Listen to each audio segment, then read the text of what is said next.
कितने सारे बड़े बड़े गुब्बारे हैं इधर, मजा भी आ रहा है खेलने में। देखिएगा देखिए कितने सारे गुब्बारे, और देखिए और भी लगते हैं, और भी कितने सारे हैं गाइस। मजा भी आ रहा है इन गुब्बारों से खेलने में। और मेरा भाई अभी इधर हाथ सामने करके हो रहा है कुछ तक, तो फिर आपको मैं दिखाना गाइस, आपको मैं गुब्बारा फोड़ के दिखाऊं फोड़ के?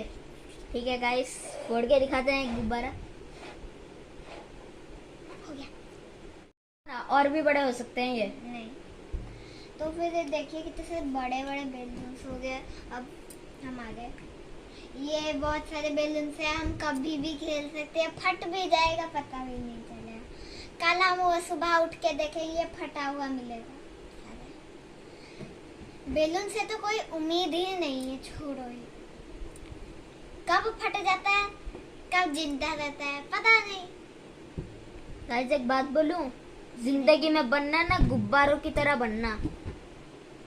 गाइस कितना मजा आ रहा है इन गुब्बारों के साथ खेलने में।